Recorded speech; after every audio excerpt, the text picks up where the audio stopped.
꿈은 다층적인 면이 있는데 우리나라 사람은 대부분 길몽과 흉몽이 관련된 관점으로만 볼 수가 있죠. 자, 나의 꿈 사용법에서 고혜경 박사님이 그 6가지 면을 이야기를 했습니다. 자, 첫 번째, 그날의 잔영입니다. 자, 하루 이틀 전에 벌어졌던 일이 꿈에서 나타나고 어떤 예지몽으로서 연결시킬 수가 있는 부분이 있는데 또 맞는다고 하더라도 이 부분에 대해서 더 중요한 것은 꿈에 대한 그런 상징적인 그 이면을 봐야 한다는 겁니다. 자기의 그림자, 자기가 고칠 부분을 더 봐야 한다는 부분이 나의 꿈 사용법 고혜경 박사님의 그런 스타일이고요. 자, 두 번째, 자, 꿈은 어린 시절의 성장 과정을 반드시 반영. 자, 어린 시절에 여러 가지 힘든 상처받았던 부분이 다시는 받지 않기 위해서 과거로부터 해방하기 위한 그런 꿈이 나올 수가 있다는 겁니다. 자, 세 번째, 자, 성에 관해서, 자, 프로이드는 삶의 중요한 동인을 성적인 관점에서 봤는데요. 이에 반대돼서 바로 칼 융이 그 부분에 대해서 반대해서 나눠졌죠. 자, 네 번째, 삶의 의미의 발견. 제 영상에서도 자, 신발을 주는 꿈 전 영상에서 이야기를 했죠.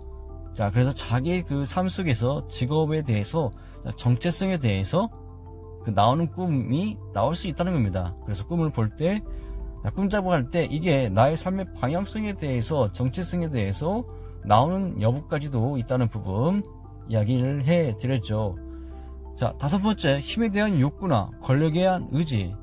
자, 누군가를 돕고 싶지만 자, 도울 수 없는 자기 자신의 모습, 그런 힘에 대한 욕구가 필요하겠는데 빙판이 깨져서 그 물속에 빠진 사람을 보고 구해 주려고 했지만 힘이 부대끼는 그런 꿈을 꿨다면 자, 그런 부분에서 협력할 수 있는 사람들이 필요하겠는데 힘이 없기 때문에 같이 협력할 수 있는 부분, 힘에 대한 욕구, 이런 부분들도 나올 수 있다는 겁니다.